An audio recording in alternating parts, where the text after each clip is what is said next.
Hi everyone, this is Annapurna Singh. Welcome to my YouTube channel study with me. हम mathematics में UP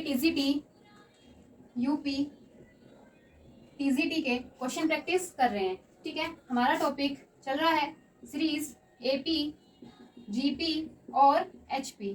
ठीक है, question number 1 आज का स्टार्ट करते हैं। यदि ए बी तथा सी क्रमशः है, यदि ए बी तथा सी क्रमशः गुणोत्तर श्रेणी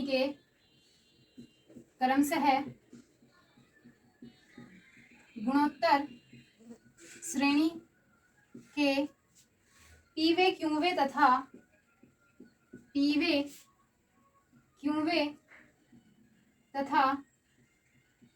आरवे पद हैं। ठीक है, तब हमें बताना है, तब ए की power q minus r, b की power r minus p, c की पावर पी माइनस क्यू का मान हमें निकालना है। ठीक है, इसमें ऑप्शन है ए 0, बी 1, सी -1, डी नन, कोई नहीं। ठीक है, ये क्वेश्चन आपका टीजीटी के 2010 में आया है। ठीक है, टीजीटी के 2010 में आया है। इसमें हम देखो ए बी सी क्रम से गुणोत्तर श्रेणी में पीवे पद तथा क्यूवे पद और है। ठीक है, तो हम ए जीपी का गुणोत्तर श्रेणी का प्रथम पद मान लेते हैं। प्रथम पद क्या है? ए, कैपिटल ए, क्योंकि स्मॉल ए इसमें हमें दिया है तो कैपिटल ए मान लेते हैं। सार्व अंतर कैपिटल आर, स्मॉल आर हमें इसमें दिया है तो इसलिए हम कैपिटल में लेके चलेंगे। ठीक है, तब गुणोत्तर श्रेणी का माध्य क्या होता है? गुणोत्तर माध्य ए आर की पावर ए बी सी, पीवे पद में है तो पी की घात -1 हो जाएगी। ठीक है, पीवा पद तो एक ए आर की घात क्या हो जाएगी? p -1 बराबर हमें क्या दिया है? पीवा पद क्या है हमें? ए। ठीक है, अब क्यूवा पद ए आर की पावर q -1 बराबर b। ठीक है, पी क्यू आर, आरवा पद है ए आर की पावर r -1 बराबर c। अब हमें देखना है, हमें किसका मान निकालना है? a की पावर q माइनस आर। तो यहाँ पर हम क्या करेंगे? a की पावर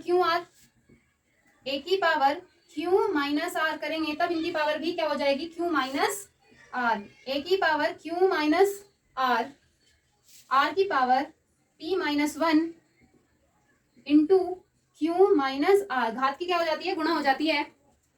क्यूमा पद में भी हम ऐसे ही, b की घात क्या है यहाँ पर? r माइनस पी, तो b की पावर क्या हो जाएगी? r माइनस पी बराबर a की power r minus P, r की power r minus P into q minus 1।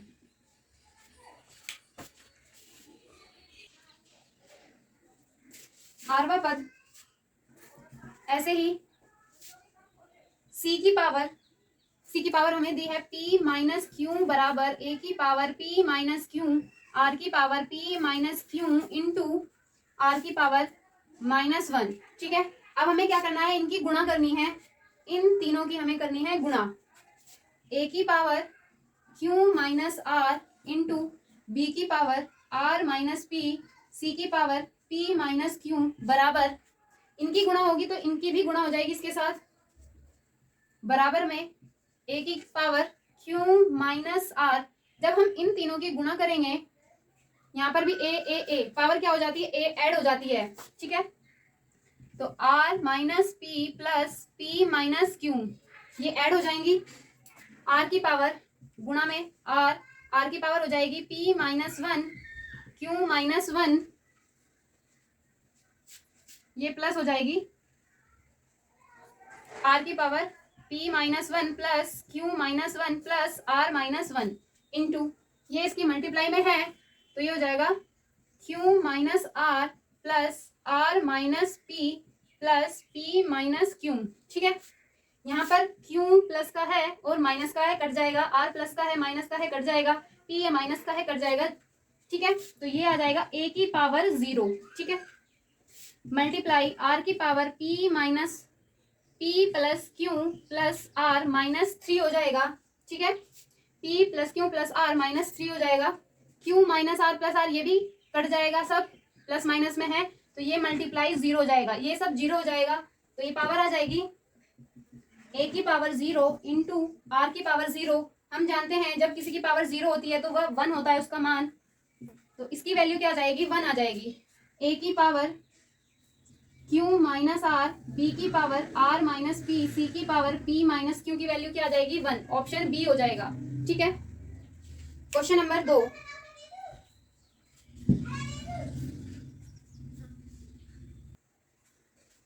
Question number 2, यदि एबीसी एपी में है, बीसीडी जीपी में है तथा सीडीई एचपी में है, तब हमें एसीई होंगे बताना है कि एपी में है, जीपी में है, एचपी में है। ठीक है, a b c, ABC AP में है, तब बी बराबर, समांतर माध्य क्या होता है, बी बराबर ए प्लस सी बाई 2। ठीक है, बी सी डी जीपी में है तो इसका मान हो जाएगा सी स्क्वायर बराबर बी डी। ठीक है, तीसरा में दिया है सी डी ई एचपी में है। ठीक है, तो एचपी में समांतर, इसका एचपी का माध्य क्या होता है, डी बराबर 2CE अपॉन सी प्लस ई, हार्मोनिक माध्य मीन। ठीक है, हमें ए सी ई निकालना है, तो ये समीकरण 1, समीकरण 2, समीकरण 3। हम देख रहे हैं हमारे पास बी का मान भी है, डी का मान भी है, तो हम समीकरण 2 में बी और डी की वैल्यू इसमें रख देंगे। समीकरण 1, 2 और 3 से। ठीक है, तो सी स्क्वायर बराबर c square b d, b की value a plus c by 2 into 2CE upon c plus e. ठीक है, ये 2 से ये 2 कट जाएगा, तो सी स्क्वायर बराबर हो जाएगा ए plus C multiply CE upon c plus ई। एक सी से ये सी कट जाएगा, इसकी क्रॉस, इसकी मल्टीप्लाई इधर आ जाएगी, तो सी स्क्वायर प्लस CE बराबर हो जाएगा, ई की मल्टीप्लाई अंदर हो जाएगी AE प्लस CE। हमें दिखाई दे रहा है यहाँ पर भी CE है और यहाँ पर भी, तो ये बराबर में है, प्लस साइन भी बराबर है, तो ये कट जाते हैं। सी स्क्वायर बराबर AE, सी स्क्वायर बराबर AE, ये हमें समांतर माध्य, सॉरी गुणोत्तर माध्य में होता है, तो ये हो जाएगा ACE किसमें, जीपी में, गुणोत्तर श्रेणी में, ऑप्शन बी। ठीक है,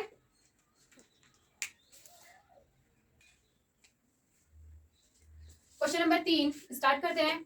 3 समांतर श्रेणियों के n पदों का योगफल S1 S2 तथा S3 है। सभी श्रेणियों का प्रथम पद 1 तथा सार्व अंतर 1, 2 तथा 3 है। तब हमें देखना है कि कौन सा ऑप्शन सही है। ठीक, तो समांतर श्रेणी का n पदों का योगफल होता है, समांतर श्रेणी के n पदों का योगफल होता है SN बराबर n by 2 into 2a plus n minus 1 into D. ठीक है, तो अब हमें S1 का मान निकालना है। S1 बराबर है, S1 बराबर हो जाएगा n बाई 2 इंटू प्रथम पद सभी का क्या है, 1 है। a का मान क्या है, a बराबर 1, d का मान 1, 2 और 3। ठीक है, तो इसमें 1 जमा n minus 1 into 1 into 2 into 1 होता है, ठीक है। तो S1 आ जाएगा हमारे पास n/2 2 प्लस n-1 n-1, ये हो जाएगा 2 में से -1 हो जाएगा, 1 आ जाएगा, तो ये आ जाएगा n/2 इंटू n+1, ठीक है। अब हमें S2 का मान निकालना है। S2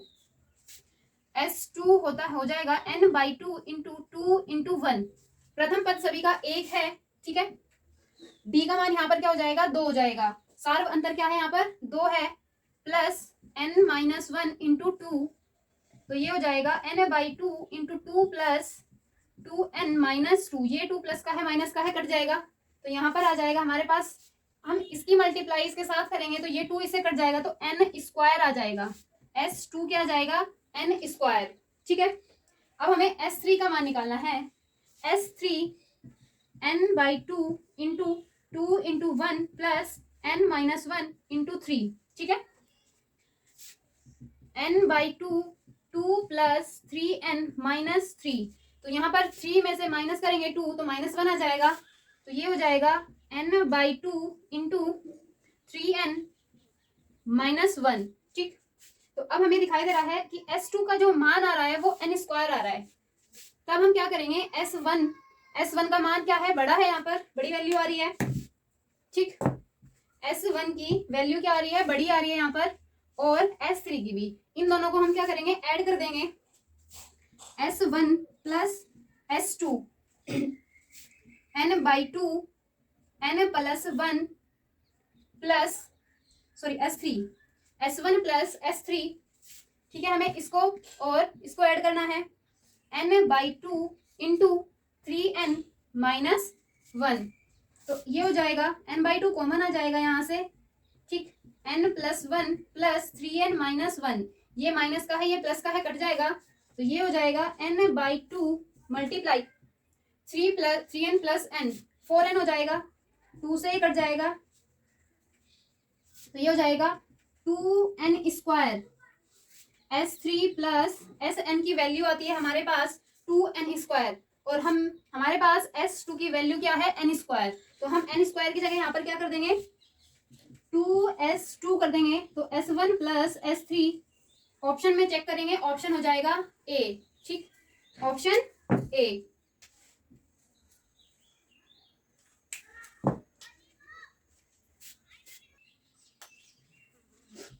क्वेश्चन नंबर 4, यदि Sn बराबर np plus 1/2 into n into n-1 into Q, जहां Sn AP में AP के प्रथम n पदों का योगफल प्रदर्शित करता है, तब हमें सार्वंतर बताना है, ठीक है।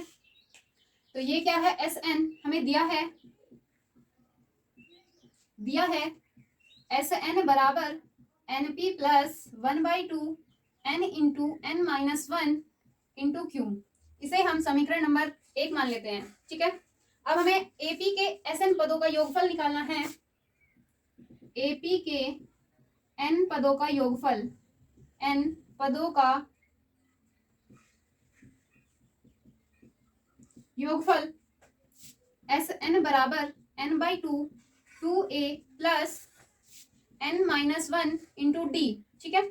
ये समीकरण नंबर 2। समीकरण 1 और 2 से, समीकरण 1 और 2 से हम इनको बराबर कर लेंगे, ये पदों का योगफल है और ये भी, तो ये हो जाएगा np plus 1/2 n into n-1 into Q बराबर हो जाएगा n/2 2a plus n-1 into D, ठीक है। हम यहाँ पर देख रहे हैं n है, तो हम यहाँ से n/2 कॉमन ले लेते हैं, n/2 यहाँ से हम कॉमन लेंगे, तो ये क्या हो जाएगा 2p प्लस n/2 यहाँ से हमने कॉमन ले लिया, तो यहाँ बचेगा n-1 इंटू क्यू बराबर n/2 into 2a plus n-1 into D, ठीक है। अब अगर हम तुलना करें दोनों पक्षों में तुलना करने पर, ठीक है। अब अगर हम इसमें तुलना करेंगे तो ये क्या हो जाएगा 2p बराबर 2p बराबर हो जाएगा 2a के, तो p का मान क्या आ जाएगा यहाँ पर a, मतलब प्रथम पद क्या आ जाएगा, a बराबर p, लेकिन हमें क्या निकालना है, सार्व अंतर। तो सार्व अंतर कहाँ है, ये d का मान यहाँ से क्या आ जाएगा, q, d बराबर आ जाएगा q सार्व अंतर। तो ऑप्शन क्या हो जाएगा, b। ठीक है,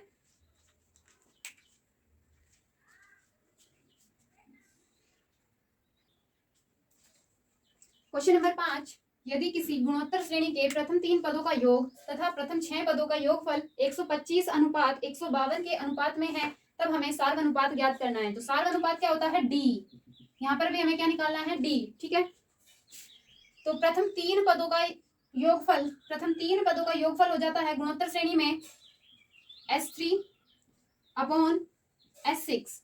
ठीक है, तो ये हमें इसने दिया है 125/152। ठीक है, 125 अनुपात 152 के अनुपात में है पहले 3 पदों का योगफल और पहले 6 पदों का योगफल। तो ये हो जाएगा a इंटू r की घात 3-1 अपॉन r-1। ठीक है, a इंटू r की घात 6-1 अपॉन r-6। ठीक, अब हम बाहर वालों की गुणा बाहर वालों के साथ करते हैं और अंदर वालों की गुणा अंदर वालों के साथ करेंगे, तब ये r-1 कट जाएगा इसके साथ और a भी कट जाएगा।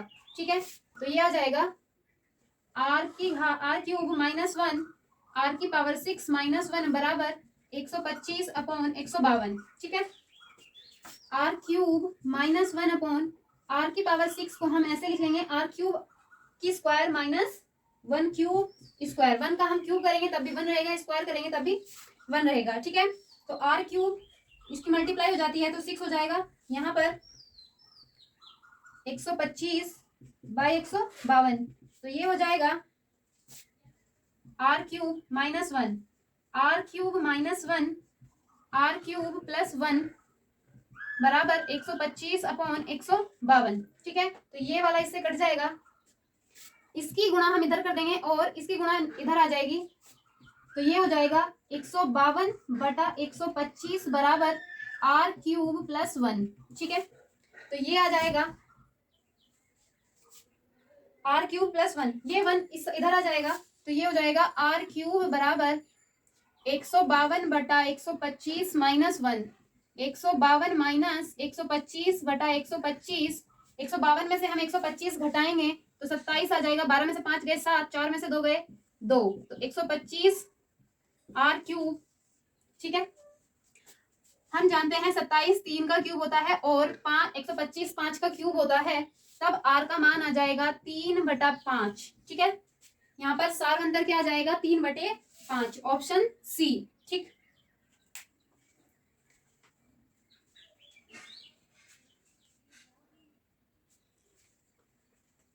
क्वेश्चन नंबर 6, प्रथम n प्राकृतिक संख्याओं का योगफल प्रथम n प्राकृतिक संख्याओं के वर्गों का योगफल का 1/6 गुणा के बराबर है।